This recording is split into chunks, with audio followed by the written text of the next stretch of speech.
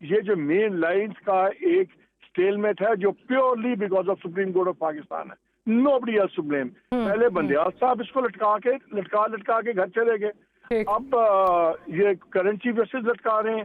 وہ شاید سوچ رہے ہوں گے کہ جون آ گیا ہے, یہ نومبر تک اگر لٹکائیں گے اپنی ریٹائرمنٹ تک تو بڑا غرق ہوگا چیزوں کا. تو آئی تھنک ہم سارے کبھی عمران خان کو بول رہے ہوتے ہیں, کبھی ہم آرمی چیف پہ بات کر رہے ہوتے ہیں, ہر کوئی مے 9 کی بات کر رہا ہوتا ہے. سپریم کورٹ کی بات ہم کیوں نہیں کرتے کہ what is supreme court doing, why is the chief justice sitting on that case. Right. Baig صاحب, what is the supreme court doing? Chief justice ہم نے دیکھا ہے کہ حالیہ دنوں میں مزید کنٹروورشل بن گیا. ابھی پھر پی ٹی آئی کی طرف سے, خیر وہ تو ہر دوسرے دن یہ نعرہ لگا دیتے ہیں کہ سی جے پی جو ہے وہ ریزائن کریں. کمنگ ٹو واٹ مالک صاحب واز سیئنگ کہ جون آ گیا ہے, اکتوبر 25 تک ان کا جو ہے وہ ٹینیور ہے. کیا آپ کو لگتا ہے کہ یہ معاملات جو ہیں اس کے بعد ہی جا کے کچھ اس پہ کوئی جو یہ اسٹیل میٹ ہے ختم ہوگی؟ کیونکہ جب بھی آپ پی ٹی آئی کو سنیں وہ بار بار یہ کہتے ہیں, آپ کہتے ہیں جی ہمارے پاس ایویڈنس ہے, وہ کہتے ہیں دکھائیں کدھر ہے وہ ویڈیوز, کدھر ہے وہ ایویڈنس. تو وہ اس سے جو مالک صاحب بات کر رہے ہیں کہ جو وہ وکٹم کارڈ ہے اس کو مزید تقویت ملتی ہے. بالکل ایسا ہے جی. سپریم کورٹ کو بہت عرصہ پہلے ہی اس کیس کا فیصلہ دینا چاہیے تھا ایدر وے, کہ ادھر چلے گا یا سولین میں چلے گا, جو بھی ہونا ہے وہ ہو جاتا. کیونکہ جو جیلوں میں ورکرز یا جو بھی بیٹھے ہوئے ہیں, میں سمجھتا ہوں ان کے ساتھ بھی زیادتی ہے, کیونکہ 1 سال سے زیادہ ہو گیا وہ حوالات میں ہیں اور ان کا تو یہ سپریم کورٹ آج پٹیشن پولیٹیکل لگائیں صبح لگ جاتی ہے. ان کو یہ خیال نہیں ہے کہ وہ لوگ بھی ہیں, ان کا جو بھی فیصلہ ہونا ہے, سزا ہونی ہے, رہا ہونا ہے, بری ہونا ہے, وہ ہونا چاہیے. اور اس کام میں سمجھتا ہوں کہ یہ بہت ہی زیادتی ہے اور یہ سپریم کورٹ کو فیصلہ دینا چاہیے تھا تاکہ یہ ایشو کسی طرف لگے جا کے اور آگے چلیں. اب آئی تھنک کہ سینس پرویل کرے اور یہ کیس لگ جائے اور اس سے ہم آگے نکلیں. کیونکہ ابھی جو حالات بنے ہوئے ہیں اس میں تو میرا خیال میں اسٹیبلشمنٹ اور ورسز ساری چیزیں جو ہے ان کے خلاف کھڑی ہو رہی ہیں. عدلیہ از اے مین کمپوننٹ, کیونکہ یہ جو حالیہ دنوں میں جو گروپ بندی ہوئی, جو یونین بازی ہو کے لیٹر لکھا گیا اور سارا کچھ, اور وہ سارا اٹیک اسٹیبلشمنٹ پہ ہے. نیچرلی جو کچھ اپوزیشن پارٹیز ہیں جو الیکشن میں اس طرح نہیں آ سکیں, انہوں نے بھی بولنا شروع کر دیا ہے. حالانکہ میں نہیں سمجھتا کہ اگر کہیں کوئی غلطی اور یہاں کوئی دھاندلی بھی ہوئی ہے تو وہ ان کے خلاف تو نہیں ہوئی, لیکن وہ بھی سر نکال رہے ہیں, وہ بھی اسٹیبلشمنٹ کو. تو ساری طرف سے جو اٹیک ہے وہ اسٹیبلشمنٹ کی طرف جاتا ہے. اور یہ جو سینیریو اس وقت بن گیا ہوا ہے, میرا خیال میں اس کا شو ڈاؤن زیادہ مہینے 2 مہینے میں ہو جائے گا. کیونکہ ریاست اس طرح نہیں چل سکتی کہ آپ ساری چیزیں سٹینڈ سٹل پہ لے آئیں اور ابھی یہ ہے کہ کون پہلے بلنک کرتا ہے. تو میرا نہیں خیال کہ ریاستی ادارے پہلے بلنک کریں گے. تو ادھر سے عدلیہ کا اٹیک ہے, ادھر سے پی ٹی آئی ڈسٹرس عدلیہ کے کچھ ممبران پہ جب کرتی ہے. حالانکہ ان کو تو وہ چاہیے نا, عطا بندیال چاہیے, ثاقب نثار چاہیے, اس ٹائپ کے ججز چاہیے. ابھی وہ عامر فاروق صاحب نے ایک اچھا فیصلہ کر دیا تو ابھی ان کی جان چھوٹ گئی ہے. ادروائز تو سوشل میڈیا پہ جس طریقے سے پریشر بلڈ کرتے ہیں ججز پہ, جنرلز پہ, تو وہ انبیئریبل ہے. کیونکہ ہر بندے کی اپنی فیملی ہے. خان کی تو خیر آگے پیچھے ہے کوئی نہیں, ہی ڈونٹ کیئر, بچے باہر ہیں, آپ کچھ بھی کہیں اس کو فرق نہیں پڑتا. تو نہ کوئی اس کی فیملی سائڈ سے کوئی ایسی فیملی ہے جن کی کوئی مطلب آپ بات کریں تو لوگوں کی فیملیز ہیں وہ انڈر پریشر آ جاتے ہیں. تو یہ اسٹریٹجی اس کی پاکستان میں خاصی حد تک چل رہی ہے. تو ایسے حالات میں سمجھتا ہوں کہ شاید کوئی ایسا حادثہ نہ ہو جائے جس سے یہ اسٹیٹ کو بھی نقصان ہو اور پھر کافی عرصہ تک. کیونکہ ہم بات کر رہے ہیں تو رضا رومی صاحب اس وقت کیونکہ آپ اس وقت امریکہ میں مقیم ہیں تو کچھ خبریں اس وقت آ رہی ہیں, اگر آپ نے بھی کچھ سنا ہو, کہ غالباً 8 جون کو جو میچز ہو رہے ہیں ان کے دوران پی ٹی آئی جو ان کا امریکہ کا چیپٹر ہے وہ کوئی مظاہروں کا جو ہے وہ کچھ سوچ رہے ہیں. باقاعدہ کہا جا رہا ہے شاید چیف آف آرمی اسٹاف کی جو ہے تصویریں لگا کے کوئی پروٹیسٹ کرنے جا رہے ہیں. یہ کچھ خبریں چل رہی ہیں, اگر آپ تک کچھ اگر پہنچا ہو یا اگر آپ if you're aware of something, I'd like you to comment on this please. جی میرے پاس کوئی ایسا کوئی مصدقہ تو ان کا پروگرام نہیں ہے, لیکن میں نے بھی یہی سن رکھا ہے کہ وہ اس موقع پہ احتجاج ضرور کریں گے. اور پہلے بھی وہ کر چکی ہیں، اور پاکستان سے باہر تو آپ کو پتا ہے پاکستان میں تو کچھ قطغنے بھی ہیں وہ اس لیے احتجاج کرنے پر، تو باہر تو ویسی کوئی روک ٹوک نہیں ہے. رہی فوٹوگراف آرمی چیف کی، تو دیکھیے وہ تو پہلے ہی استعمال ہو رہی ہے. اگر آپ سوشل میڈیا سارا کھنگال لیجئے تو اس میں تو طرح طرح کی میمز جو ہیں موجودہ آرمی چیف اور دیگر جنرلز جو ہیں وہ ان کا ذکر ہوتا رہتا ہے. اب تو اس کے پیچھے ہی کیا رہ گیا، جو ویڈیو ٹویٹ میں لگی 1971 والی، تو اس میں تو باقاعدہ وہ سرٹیفکیٹ بھی دے دیا گیا ہے غداری کا، جیسے کہ پہلے جنرل باجوہ کو میر جعفر یا میر صادق جو بھی کہا گیا تھا کافی سے، تو وہی ایک چیز ریپیٹ ہو رہی ہے. وہ تو کوئی اتنی اچنبے کی بات نہیں ہوگی، اور یقیناً یہ ظاہری بات ہے کہ حکومت کے لیے اور اسٹیبلشمنٹ کے لیے تھوڑی سی تو یہ پریشانی کا باعث ہوگا کہ اس طرح سے اگر مظاہرہ ہوتا ہے باہر ہوتا ہے تو پھر اس کو انٹرنیشنل میڈیا بھی رپورٹ کرتا ہے. That too during the India Pakistan match کہا جا رہا ہے. جی that too. لیکن دیکھیے ڈاکٹر ماریا، مسئلہ یہ ہے کہ یہ تو چیزیں ہیں وقتی آتی ہیں ہو جاتی ہیں، کوئی زیادہ ان کا امپیکٹ نہیں ہوتا. اصل بات تو یہ کہ پاکستان کے اندر جو اس وقت تصادم اور کانفرنٹیشن ہے اداروں کے درمیان، ابھی اس کا ذکر کر رہے تھے مالک صاحب، جو عدلیہ کا اس کے اوپر ایک ڈیلے آ رہا ہے ملٹری کورٹس پہ، مگر اس سے زیادہ عدلیہ کی ایک بڑی ڈائریکٹ جسے کہتے ہیں پش بیک آ رہی ہے اسٹیبلشمنٹ کو. تو ایک طرف تو وہ تو اس وقت چومکھی لڑائی بن چکی ہے. دیکھیں نا، ایک طرف تو اسٹیبلشمنٹ بمقابلہ پاکستان تحریک انصاف ہے، دوسری طرف عدلیہ بمقابلہ اسٹیبلشمنٹ ہے، تیسری طرف جو سیاسی قوتیں ہیں وہ آپس میں دستوں گریباں ہیں، اور چوتھی طرف ایک پوری جسے کہنا چاہیے کہ میڈیا کے ساتھ بھی اب ایک جو یہ قوانین پاس ہو رہے ہیں. پنجاب میں یہ ڈیفیمیشن کا بل پاس ہوا ہے، ایکس کے اوپر پابندی ہے، اور سوشل میڈیا پہ کریک ڈاؤن کے ہم سن رہے ہیں. تو وہ اب میڈیا کے ساتھ بھی ایک جسے کہنا چاہیے لڑائی شروع ہو جائے گی حکومت کی اور مقتدرہ کی. تو اب آپ یہ بتائیے نا، اس صورتحال میں چومکھی لڑائی میں ملک کا تو بٹا ہی بیٹھتا ہے نا، تو اس لیے کوئی نہ حل تو نکالنا ہوگا. بالکل حل کو نکالنا ہوگا. مالک صاحب، ابھی جو رومی بات کر رہے ہیں، رضا رومی صاحب بات کر رہے ہیں کہ سارے فرنٹس جو ہیں وہ کھلے ہوئے ہیں، ہر طرف جو ہے وہ اس وقت کیوس نظر آ رہا ہے. ایسے میں ایک جو بڑا جو پرابلم ابھی نظر آ رہی ہے آنے والے دنوں میں جو سوچی جا رہی ہے کہ ابھی بجٹ اناؤنس ہوگا، اور بجٹ میں کوئی ریلیف تو اناؤنس نہیں ہوگی. بجٹ میں مزید جو ہے وہ عام آدمی کی کمر ٹوٹے گی، میری آپ کی کمر ٹوٹے گی، مزید ٹیکسز کا ایک بحران جو ہے وہ آئے گا.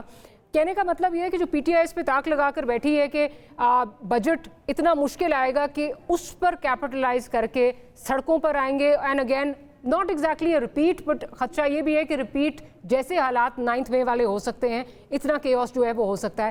کتنا آپ کو اس بات میں وزن لگتا ہے؟ نہیں دیکھیں، مجھے ابھی سڑکوں والی ایجیٹیشن نظر نہیں آ رہی. ٹھیک ہے، لوگ بہت پریشان ہیں، سب کچھ ہے، لیکن مئی 9 کے بعد جو ریاستی طاقت کا مظاہرہ ہم نے دیکھا، آپ طاقت کہہ لیں، پنجاب وغیرہ میں ایکسٹریم ایکسیسز بھی تھے، اس نے ایک بہت بڑی فٹیگ بھی ڈالی ہے. دیکھیے، خوف ڈال دیا، جو وہ بچہ بھی افورڈ نہیں کرتا، جو فوڈ پینڈا کا کھانا بھی جا کے گھروں میں پہنچا رہا ہے، وہ جلوس میں تو پہلے جاتا تھا، اب جاتے ہوئے گھبراتا ہے. وہ 6 مہینے اندر ہو گیا، کیا ہوگا؟ جا کے ووٹ ڈالنا 8 فروری کو اور بات ہے، اور دوسری چیزیں جو ہے وہ احتجاج کرنا اور بات ہے. اب جہاں چیزیں کھڑی ہو گئی ہیں تو آپ کو ریاست کا 9 مئی کے بعد اور سخت رویہ نظر آئے گا، خاص طور پہ with Maryam Nawaz as chief minister Punjab. اب میرا خیال ہے وہاں کے پنجاب کی گورنمنٹ پہلے سے بھی بہت زیادہ اگریسو ہوگی. یہ تو ہیں گراؤنڈ ریالٹیز. لیکن اس لیے میں کہتا ہوں جن چیزوں نے معاملے ٹھنڈے کرنے ہیں وہ ہیں جیسا سپریم کورٹ. مجھے یہ بتائیے، سال ہو گیا ہے، نوجوان لڑکے لڑکیاں اندر ہیں، اور doctor Yasmin Rashid 75 years plus, cancer patient, every thing. یا تو پھر سپریم کورٹ کہتے بھیا آپ بیلز دے دیں سب کی بیلز، پھر سپریم کورٹ لٹکائی رکھے، 2 سال کھیلتی رہے. I don't care. آج ابھی تک ٹرائل شروع نہیں ہو رہے. میں سے یہ کہہ رہا ہوں، یہ جو چیزیں جو کنٹریبیوٹ کر رہی ہیں اس آگ کو تیز کرنے میں، اس میں بہت بڑا یہ نان ٹرائل آف 9 مئی ہے. ہر بار فوج کہتی ہے 9 مئی کا فیصلہ کرو، ہم نے اپنی انٹرنل اکاؤنٹیبلٹی کر دی ہے، انہوں نے اپنے لوگوں کو رگڑ بھی دیا ہے، تل بھی دیا ہے، جو کرنا تھا کر دیا. اب رہ گئے ہیں سویلینز کا معاملہ. 9 مئی ہی ریلنگ کرائے ہے آرمی کی، 9 مئی کی ہی ریلنگ کرائے ہے پی ٹی آئی کی. وہ کہتے ہیں اس کی وجہ سے انہوں نے زیادتی کی، وہ کہتے ہیں اس کے نام پہ ہمارے ساتھ زیادتی ہو رہی ہے، وہ فالس فلیگ کہتے ہیں، واٹ ایور.